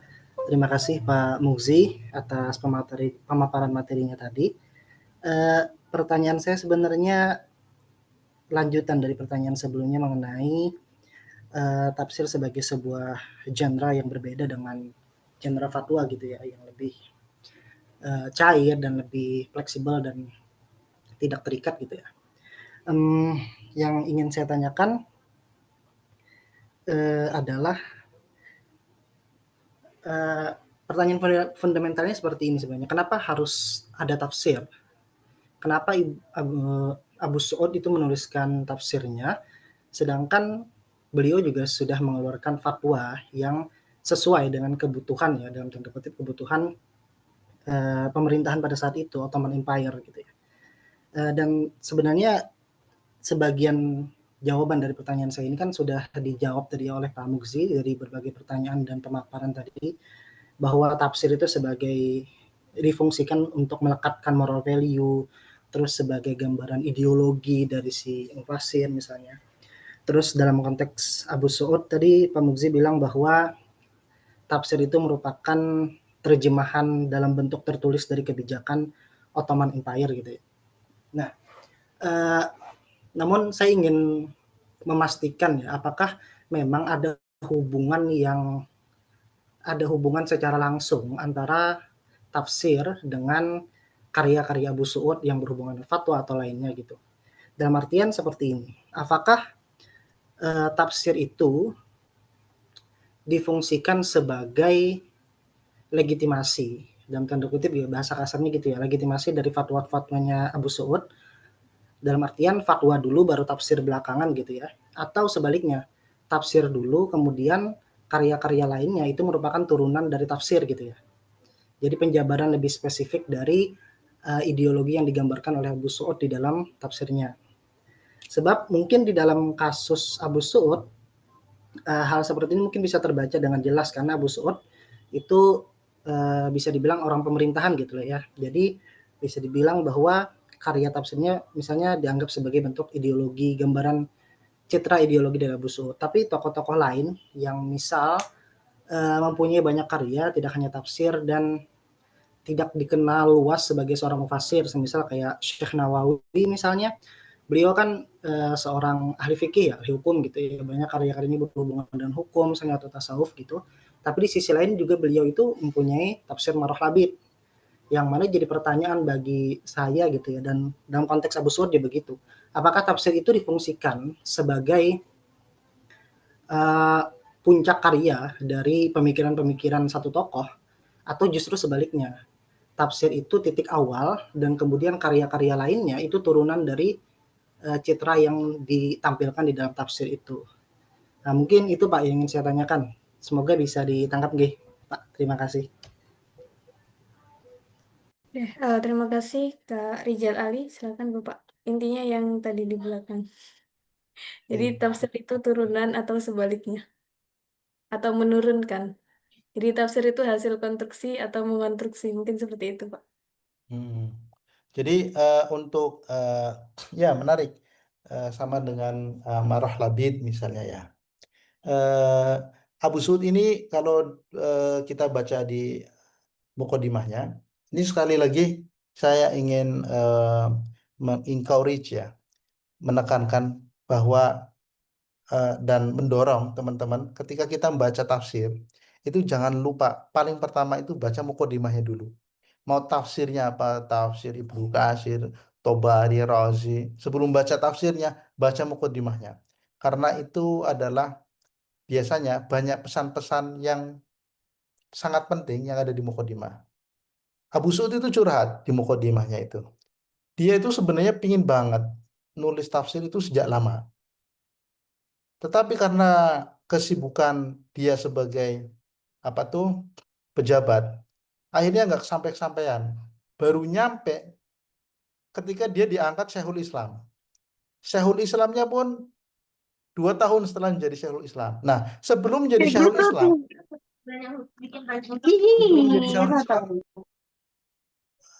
Abu Su'ud itu udah menjadi Qodi Rumeli. Qodi Rumeli itu Qodi yang bertugas di Anatolia, ini apa, Ottoman Land yang ada di Eropa. Setelah itu dia menjadi Kadi Askar. Kadi Askar itu kadi yang ada di militer. Nah, saya melihat fatwa itu ditulis itu ada beberapa yang ditulis sebelum tafsir itu diproduksi, namun ada juga yang ditulis ketika dia menjadi Syekhul Islam. Andai kan gini, tahun ini nih diangkat sebagai Syekhul Islam. Dia kan berarti melakukan banyak fatwa-fatwa yang ditulis, sudah ditulis.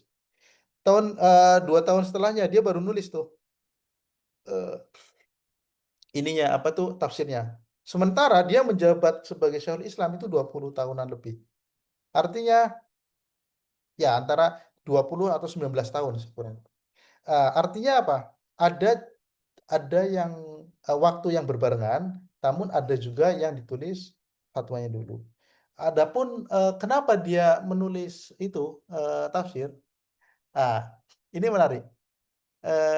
Dia itu gini, gimana ya? Kalau fatwa itu sifatnya kasuistik. Kasuistik itu misalnya gini, hal-hal apa yang menjadi keluhan saat itu, ya dia jawab langsung, saya gitu kan, berdasarkan pemahaman seorang Hanafi, karena dia adalah Hanafi.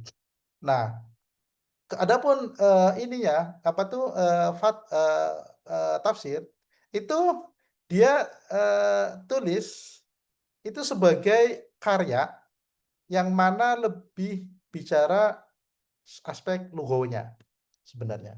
aspek lugonya dia sangat ditekankan. Aspek historis, misalnya data-data historis dia ditambahi kayak tadi itu bagaimana Ka'bah itu diciptakan gitu kan. Kemudian aspek hukum ada. Tetapi ini tidak seperti apa tuh fatwa yang sifatnya melekat secara praktis. Gitu. Tetapi hal yang sangat menarik misalnya, kalau teman-teman membaca Baidawi misalnya, wa'indana, kata-kata wa'indana menurut Baidawi itu adalah wa'inda Syafi'i. Tetapi kata-kata wa'indana di tafsir Irsyadi Aqli Salim itu wa'inda Hanafi. Artinya apa?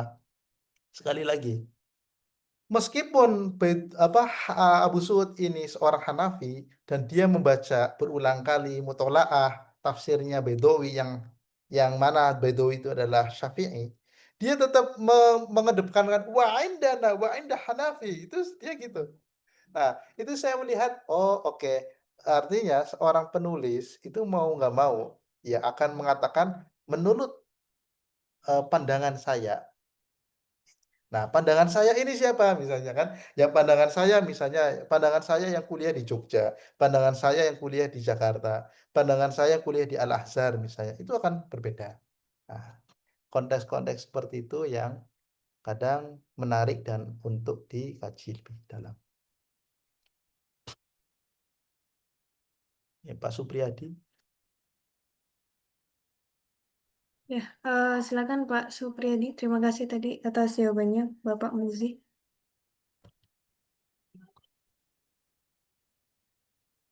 Baik, terima kasih.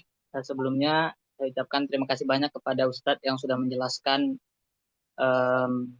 materi yang cukup menarik pada malam hari ini. Saya ingin melanjutkan tadi dari beberapa pertanyaan sebelumnya mengenai tentang zakat, Bapak.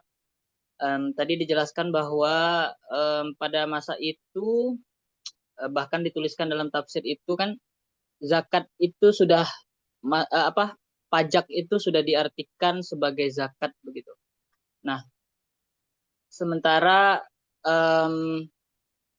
mustahik daripada zakat itu tergolong kepada 8 asnaf. Nah, mungkin bacaan saya yang masih pendek, mungkin zakat itu bisa dialokasikan untuk pembangunan misalnya, atau untuk hal lain di luar 8 asnaf tersebut. Mungkin ada pandangan daripada Suud ini mengenai hal tersebut, Bapak. Sehingga misal kalau pajak di Indonesia kan itu anggaran dari yang dimasukkan ke APBN atau APBD begitu. Itu untuk pembangunan, pendidikan dan lain sebagainya. Tidak beda dengan zakat itu sendiri, Basnas begitu kan. Itu berdiri sendiri. Bagaimana pandangan pada masa itu mengenai hal tersebut, Bapak? Terima kasih. Ya. Jadi gini, zakat itu sekali lagi zakat itu sering dikategorikan dengan kata-kata vergi di istilah Ottoman, dan vergi itu artinya pajak. Ya, sebenarnya tadi udah saya sampaikan, cuma penekannya di sini. Ketika itu terjadi inflasi pertama. Ketika inflasi terjadi chaos. Chaos itu adalah perampokan. Sehingga perampokan terjadi di mana-mana. Ketika perampokan terjadi, situasi tidak aman. Oke.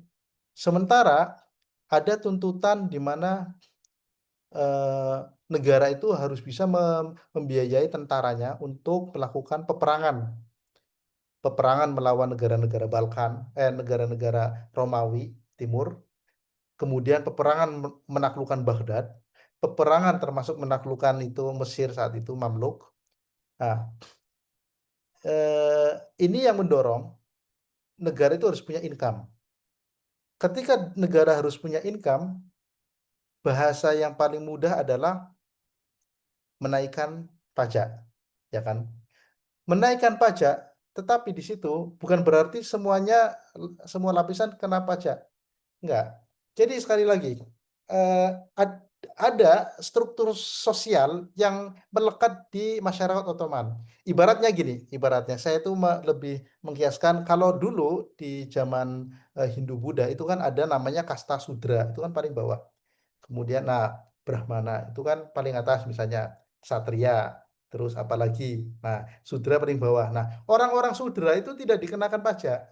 Orang miskin itu tidak dikenakan pajak di era itu. Makanya yang dikenakan itu reaya. Reaya itu termasuk yang tadi saya sebutkan, orang-orang yang bekerja untuk pemerintah atau bahasa hari ini ASN, PNS, P3K atau apalah. Pejabat termasuk. Kemudian orang-orang pebisnis itu kena. Sementara yang sifatnya apa tuh masyarakat-masyarakat yang tidak mampu itu tidak. Tetapi satu lagi, di sana juga ada namanya sistem pertanahan. Dan pertanahan ini biasanya itu dipajaki. Contohnya gini, ketika misalnya Ottoman itu telah menaklukkan sebuah wilayah misalnya ya, nah wilayahnya itu katakanlah di Hungaria, itu ditaklukkan. Luas kan tanahnya. Lantas siapa nih tanah seluas ini siapa yang akan menggarap pertanian? Masyarakat.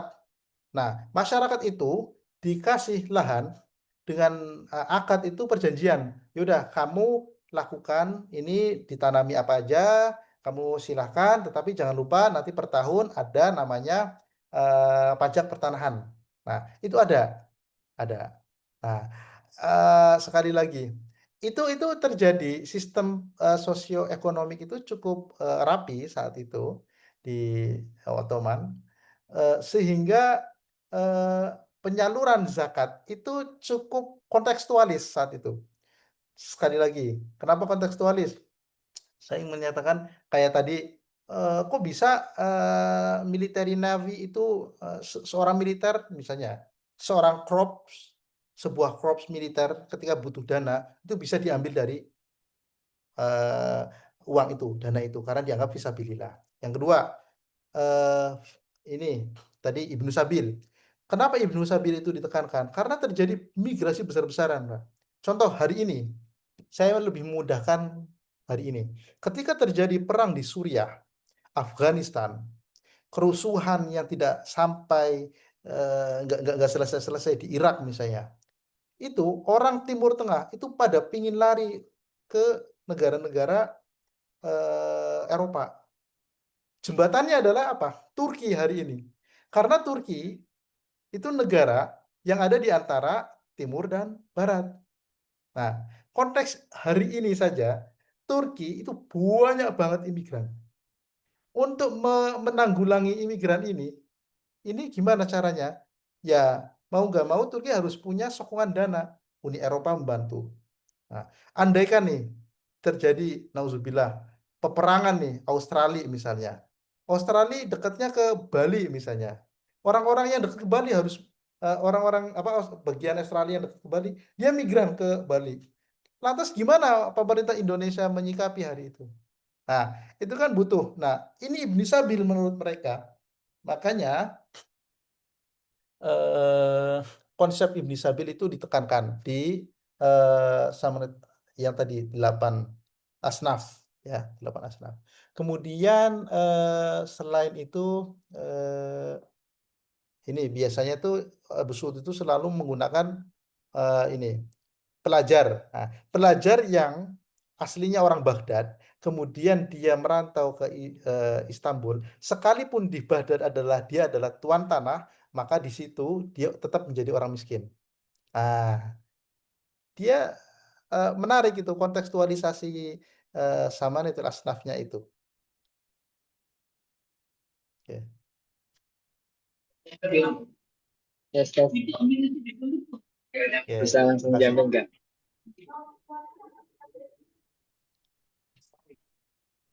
Gimana? Mau masuk? Boleh jamin nggak? Oke, boleh. Ya, boleh. Silakan. Ya, mungkin singkat saja. Kalau dari hasil refleksi atau kesan yang ditangkap sama Pak Dr. Mugzi terhadap tafsirnya Abu Suud ini, beliau kira-kira apa ya? pro pejabat atau pro atasannya atau pro mustadafin, doa Pak wal mustadafin. Kira-kira kesan yang Bapak tangkap seperti apa? Oke, oke. Oke. Terima kasih Pak. Sip. Terima kasih. Jadi gini,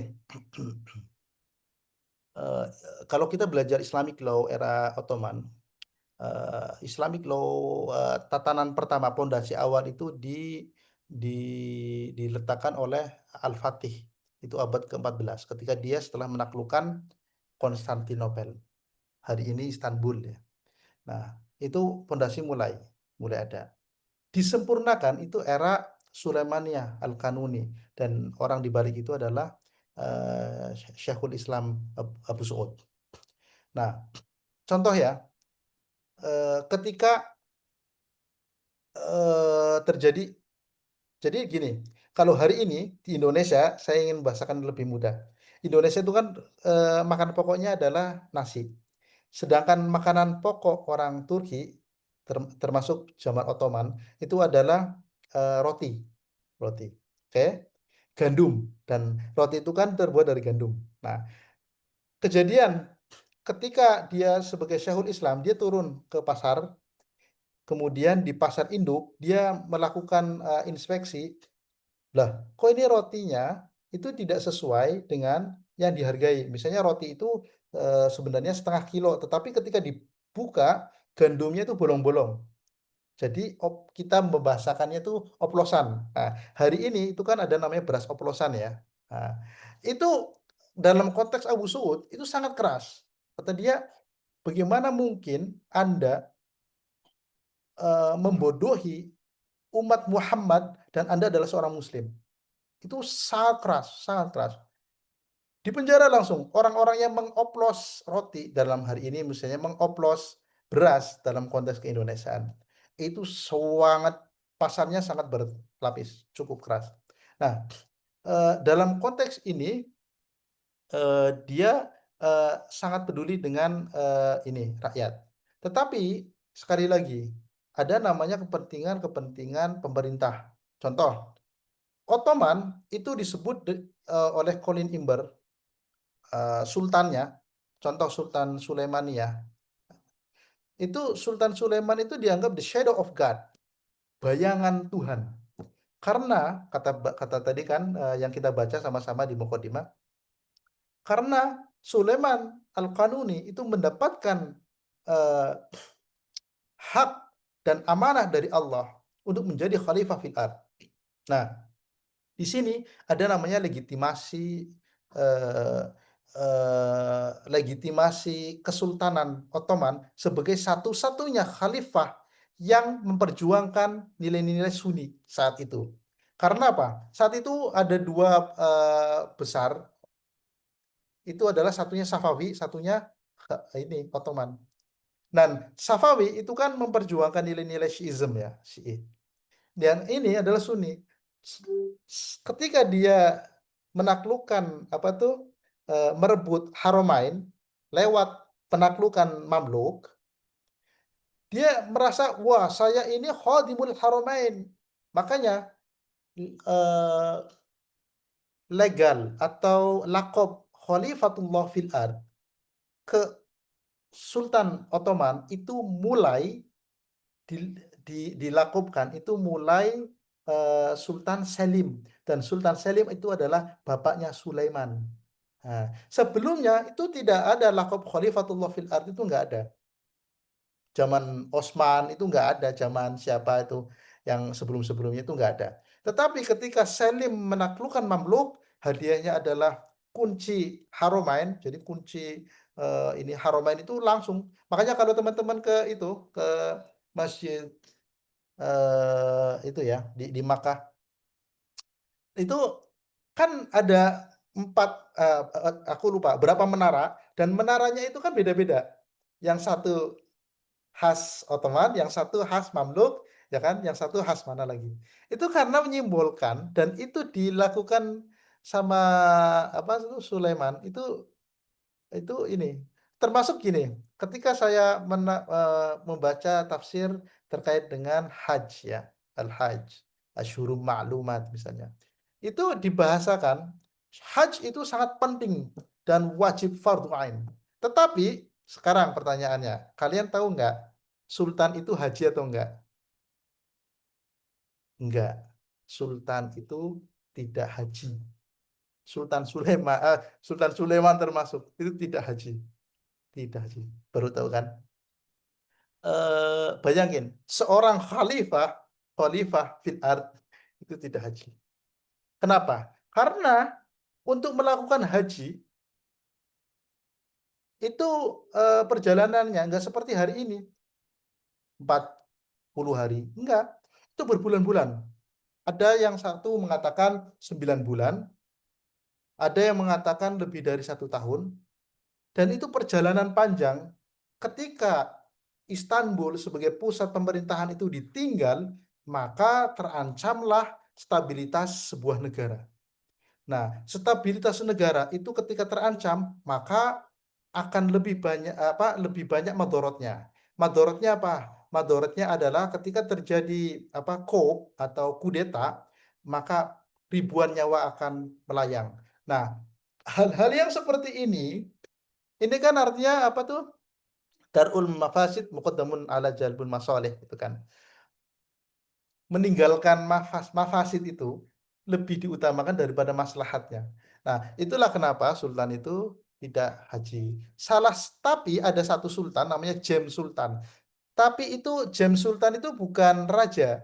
Itu salah satunya yang katanya haji. Selain itu enggak. Selain itu Sultan Fatih yang kalau kita sering obrolkan. Sultan Ahmad, Sultan Sulaiman itu enggak. Enggak ada data yang mengatakan bahwa mereka adalah haji. Nah, itu karena apa? Struktur sosiopolitik yang sangat melekat mempengaruhi cara orang beragama. Termasuk nih ada satu lagi dalam tradisi Ottoman itu ada namanya Kardeş Katli. Kardeş Katli itu membunuh saudara. Dan itu pembunuhannya dilakukan dengan fatwa seorang Syekhul Islam. Dalam hal ini selain Abu Su'ud. Jadi gini, Bapak Ibu. Misalnya raja itu memiliki 3 putra mahkota dan 1 wanita putri. Maka yang berhak untuk menjadi penerus adalah 1. Nah, yang 2 ini harus dibunuh. Dan pembunuhan itu dilakukan dengan fatwa ya. Bayangin dong, kalau kita membaca Al-Qur'an, a'udzubillahi minasyaitonirrajim misalnya, man qatala nafsan bi ghairi nafsin fakaan nama qatalan nas jami'a. Ya kan? Barang siapa yang membunuh manusia 1 saja, itu adalah seakan membunuh semua manusia karena keturunannya itu banyak kan. Nah, itu pembunuhan Kardeş Katli atau pembunuhan brother itu sangat terjadi di Ottoman. Kenapa? Kenapa itu dilegalkan? Karena sekali lagi stabilitas negara. Kalau misalnya raja meninggal, kemudian katakanlah punya 2 putra mahkota, 1 jadi raja, yang 1 ini sangat riskan untuk dijadikan oleh kelompok oposisi untuk menjadi raja kedua. Dan itu yang sering terjadi pada peradaban Islam termasuk bagaimana peradaban Islam itu hancur. Itu biasanya karena ada 2 putra mahkota yang saling berebut. Dan itu salah satunya adalah yang ada di cerita-cerita yang di tanah Jawa misalnya atau di kerajaan-kerajaan Nusantara. Itu kan selalu gitu. Ketika 2 putra mahkota. Nah, Ottoman itu menginisiasi agar itu tidak terjadi, agar negara itu tetap stabil, ya harus yang ada yang dibunuh. Nah, itu. Jadi terus lantas bagaimana penafsiran yang tadi tuh mangkotal nafsan bi ghairi nafsin misalnya. Apakah itu masih relevan? Itu makanya yang saya sebutkan tafsir itu sifatnya global. Tetapi fatwa itu sifatnya kasuistik dan relevan terhadap kasus itu saja. Itu seringnya seperti itu.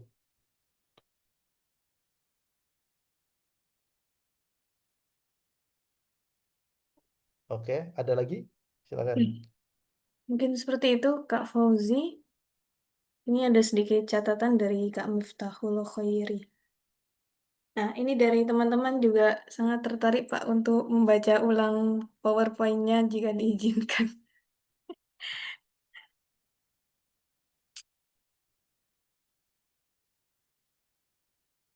Oke, kalau nggak ada pertanyaan lagi, karena jam sudah menunjukkan pukul 21:27, pas banget 2 jam ya bersama. Nah, mungkin cukup dulu ya untuk malam ini. Terima kasih banyak Bapak Dr. Muzi atas pemaparan yang sangat kaya dan membuka wawasan. Jadi kita serasa jalan-jalan ke Turki ini, Pak. Oke, jadi kini saatnya kita masuk ke sesi terakhir yaitu penutup. Dan saya ucapkan terima kasih banyak juga kepada teman-teman yang sudah hadir dan bertahan di diskusi malam ini karena saking serunya ya. Dan kalau sedikit yang saya kutip di sini menegaskan bahwa tafsir tidak pernah berdiri sendiri, seperti tadi disinggung oleh Bapak Muzi bahwa tafsir itu mengonstruksi dan hasil konstruksi. Karena ternyata kalau kita pikirkan lagi, nggak semua tafsir bisa mengonstruksi, tapi tafsir hasil konstruksi itu umumnya memang seperti itu. Jadi forum ini sangat menambah hazanah pengetahuan kita sekaligus memberi inspirasi untuk membaca ulang tafsir dari berbagai negara ya, salah satunya dari Turki ini. Nah, sebelum kita tutup, mari kita abadikan momen ini dengan foto bersama. Bagi peserta yang bersedia, silakan menyalakan kameranya sebentar untuk berfoto.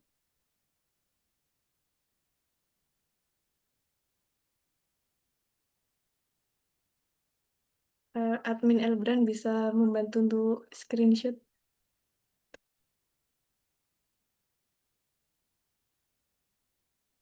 Ya, masih ditunggu ya teman-teman yang mau on cam.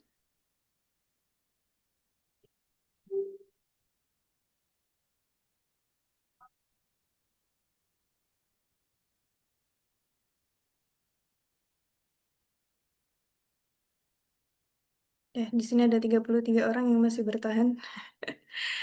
Oke, sudah yang lain mau on cam nggak?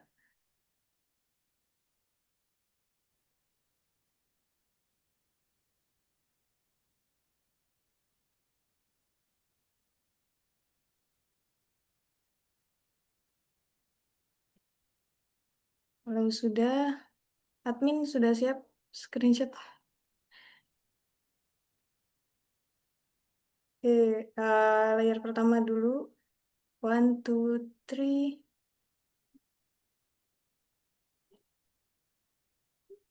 Oke, sudah. Bagian kedua. One, two, three. Oke, thank you. Sedikit pengumuman ya dari kami.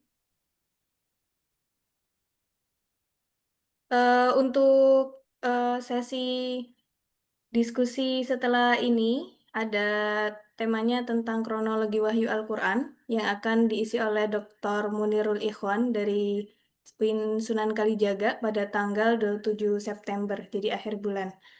Nah, kemudian juga di sini Elbran akan meluncurkan ada satu apa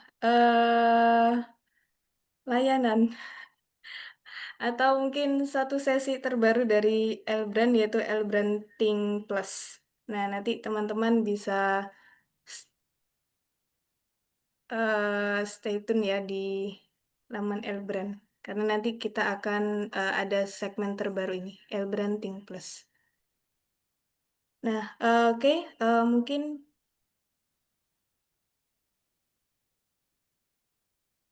Oh ya, jadi L-Branding Plus ini dia wadah buat teman-teman. Jadi kalau di L-Brand Stock kita diskusi bersama seperti ini, nanti di L-Branding Plus teman-teman bisa dengan apa ya, ruang privasi sendiri untuk berdiskusi dengan mentor-mentor yang sudah kami uh, listkan gitu. Jadi nanti ada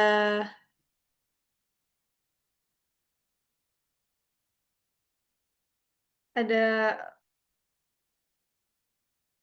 mentoring secara individu gitu dari tim L-Brand atau dari mentor-mentor yang sudah berafiliasi dengan L-Brand.